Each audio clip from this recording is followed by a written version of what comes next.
कि कब मैं बहुत अच्छा शेर सुना है कि नहीं। जब मुझे अच्छे शेरों में दाद मिलती है तो मुझको ऐसे खुशी होती है जैसे अफ्तार के वक्त का इंतजार करता हुआ बच्चा मस्जिद के माइक की सुगबुगाहट पर खुश होता है। वरना मुझे अच्छी तरह से मालूम है कि बुलंदी से गिद्ध दाना देखता है, उस्ताद निशाना देखता है, इंसान घराना देखता है, कबूतर ठिकाना देखता है, शायद नजराना देखता है। थोड़ी सी आपकी तवज्जो रहे, तवज्जो में कहीं से आपकी कमी ना रहे। देखिए, नातिया शायरी से मोहब्बत करने वालों की गिनती ही नहीं की जा सकती है, ना ही कयासो गुमान की सीढ़ियों पर चढ़कर अंदाजा लगाया जा सकता है। इसलिए कि नातिया शायरी इश्क रसूल की हलावत का नाम है। नातिया शायरी मोहब्बत रसूल की खुशबू से इबारत है।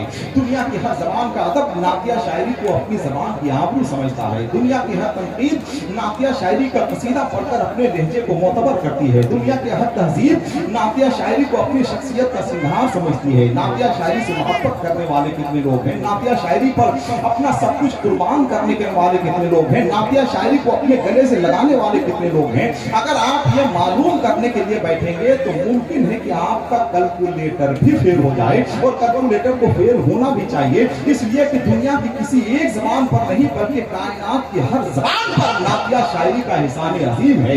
बल्कि मैंने तो कभी किसी जमाने में अपने एक मजमून में इसका इशारा भी किया था कि दुनिया में वही जबानें जिंदा रहती हैं जिन जबानों पर नातिया शायरी का एहसान अजीम होता है। वो जबानें दुनिया से खत्म हो गई जिन जबानों पर नातिया शायरी का एहसान अजीम नहीं। मेरे उस्ताद ने कहा था कि तेरे शानों पे गेसू बोलते हैं, उसी को लोग जादू बोलते हैं। अभी तहजीब का नौहा ना लिखना, अभी कुछ लोग उर्दू बोलते हैं। मेरे भाई, गुलाब का पौधा जहाँ से उगता है वहाँ की मिट्टी से भी खुशबू आने लगती है। तो आपका ताल्लुक तो एक ऐसी सरजमीन से है जो इनको अदब की सरजमीन है, जो पढ़े लिखे लोगों की सरजमीन है, जो अच्छी सोच रखने वालों की सरजमीन है। इसलिए मुझे आपसे बहुत कुछ कहने की जरूरत नहीं है। जो भाई हमारे खड़े हैं हम उनसे एक बार और कहेंगे तो बैठ जाइए खुदा के वास्ते। अगर जमीन पर बैठने से आपकी हैसियत कम हो जा रही है तो कयामत के दिन उतनी इज्जत इन उलमाए किराम से ले लीजिएगा। वाह, जमीन पर बैठने से आदमी की हैसियत कम नहीं होती है, उसका मर्तबा बढ़ जाता है। मेरे भाई, मौलाए कायनात हजरत अली तो हमेशा जमीन पर बैठते थे। लोग पूछते थे कि हजरत आप हमेशा जमीन पर क्यों बैठते हैं? तो हजरत अली फरमाया करते थे कि जमीन पर बैठने वाला कभी गिरता नहीं है। वाह, कुर्सी पे बैठने वाला आदमी गिर सकता है, तख्त पे बैठने वाला आदमी गिर सकता है, सोफे पे बैठने वाला आदमी गिर सकता है, लेकिन जो जमीन पर बैठता है वो कभी नहीं गिरता है। खाक सारी की चमक से कहकशा हो जाओगे, खुद को तुम रखो जमीन पर आसमां हो जाओगे। हम इसी मिट्टी से पैदा हुए हैं, इसी मिट्टी में दफन किए जाएंगे, कयामत के दिन इसी मिट्टी से उठाए जाएंगे।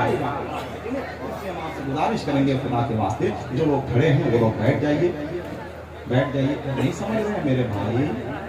ए बाबा, ये क्या बांस पे बैठे हुए? बांस है क्या? बांबू। अच्छा, बांबू है। अच्छा चलिए ठीक है, जो लोग बैठे हुए बैठे रहिए। जितने लोग बैठे हुए जमीन पर, बड़े लोग हमेशा जमीन ही पर बैठते हैं, है कि नहीं? तराजू का जो पल्ला भारी होता है वो नीचे ही की तरफ झुका होता है। माशाअल्लाह, बड़े लोग हमेशा जमीन पर बैठते हैं। तो जितने लोग बैठे हुए हैं जरा एक बार सब लोग जरा मोहब्बत के साथ बोल दे सुभान अल्लाह। जमीन पर बैठने वालों की बात ही कुछ और होती है, जरा एक बार और मोहब्बत के साथ बोल दे सुभान अल्लाह।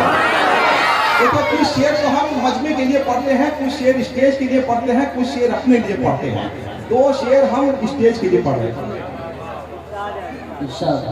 हमारे पास, मुझको मालूम है कि जिस तरह से बिरयानी ने रोटी की लज्जत छीन ली, जिस तरह से डब्बों के दूध ने मां के दूध का जायका छीन लिया, जिस तरह से मोबाइल ने खत्तो किताबत के इंतजार का लुत्फ खत्म कर दिया, ठीक उसी तरह से वक्ती शायरी ने दायमी शायरी का जनाजा निकाला। अच्छे शेर सुनने वाले लोग मौजूद हैं, मुझे मालूम है, अच्छे शेर सुनने वाले हैं। सुनिएगा 2 शेर के, अल्लामा कौसर साहब सुनिएगा के पलक से आंसू जुदा हुआ है, जमीन पे सब्जा उगा हुआ है। पलक से आंसू जुदा हुआ है, पलक से आंसू जुदा हुआ है, पलक से आंसू जुदा हुआ है, जमीन पे सब्जा उगा हुआ है। चिराग बेखौफ चल रहे हैं, हवा ने रोजा रखा उठा। चिराग बेखौफ जल रहे हैं, चिराग बेखौफ जल रहे हैं, हवा ने रोजा रखा। नारे तकबीर, नारे रिसालत।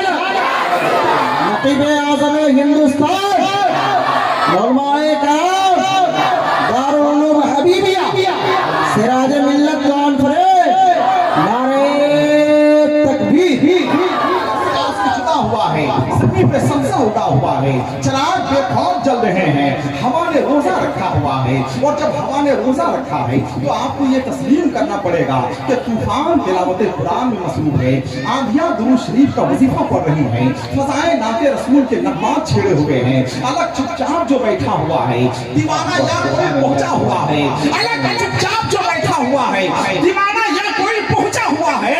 अमीरी ने जो रखा रोजा एक दिन, गरीबी क्या है अंदाजा हुआ है। अमीरी ने जो रखा रोजा एक दिन, गरीबी क्या है अंदाजा हुआ है। ये सुनकर बच्चे भूखे सो गए हैं, नबी के घर में भी फाका हुआ है।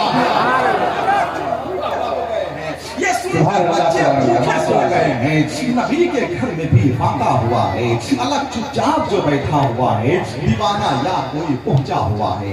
आइए हजरात, हम आपकी खिदमत मुबारकबाद पेश करते हैं। हम बहुत ही इख्तिसार के साथ इंशाअल्लाह काम लेंगे और बहुत ही अदब और तहजीब के दायरे में ये चाहेंगे कि जो लोग बैठे हुए हैं इसी तरह से बैठे रहिए। बस ये गुजारिश करेंगे, हाथ जोड़ कर गुजारिश करेंगे, शायद हम पहली बार यहाँ आए हुए हैं और मुझे मालूम है कि जिस कौम से कुव्वत बर्दाश्त खत्म हो जाती है उसकी हिफाजत सिर्फ अल्लाह कर सकता है, दुनिया की कोई ताकत नहीं कर सकती है। आप देखते हैं कि लोग चांद पे जाके 4-4 महीने रहते हैं, उन्हें कोई घबराहट नहीं होती है। हम नबी के जलसे में बैठे हुए हैं, 4 घंटे में घबरा जाएं तो इससे ज्यादा कमनसीबी नहीं है। खुदा के वास्ते आप इत्मीनान के साथ बैठे रहिए। अरे भाई, आप तो सिराज मिल्लत कॉन्फ्रेंस में बैठे हुए हैं। हजरत बहलोल दाना तो हमेशा कब्रिस्तान में बैठे रहते थे। एक मौके से हारून रशीद बादशाह का गुजर हुआ तो हारून रशीद बादशाह ने कहा, हजरत बहलोल दाना आप हमेशा कब्रिस्तान में बैठे रहते हैं, कभी शहर की तरफ तो आइए। हजरत बहलोल दाना ने कहा, क्या करे शहर जाकर, लोग शहर से इधर ही आ रहे हैं। सुभान अल्लाह, सुभान अल्लाह। मुसलमानों बहुत ही किया, अब हमें अगला नहीं पिछला जमाना चाहिए, एक ही दाना मगर बहलोल दाना चाहिए, एक ही दाना मगर बहलोल दाना चाहिए।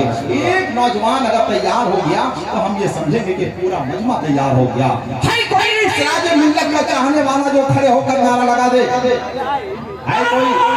जवाब दीजिए, जवाब दीजिए।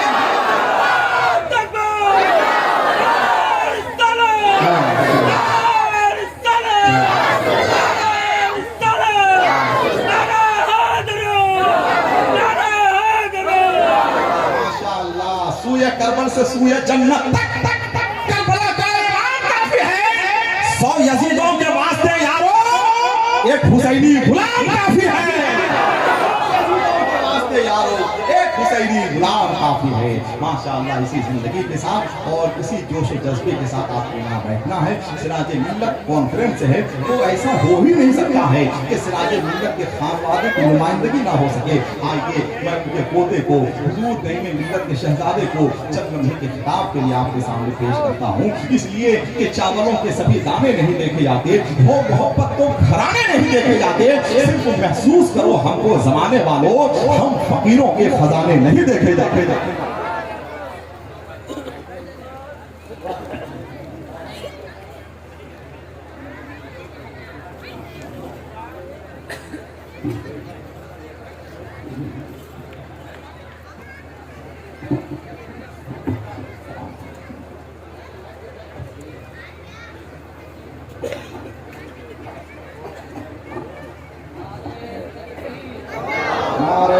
तकबीर, जरा सब लोग आवाज मिलाएं। नारे तकबीर, नारे रिसालत, आला हजरत हुजूर सरकार सिराजे मिल्लत पीर तरीक़त हज़रत अल्लामा शाह तनवीरुल हुदा साहब क़िबला शाह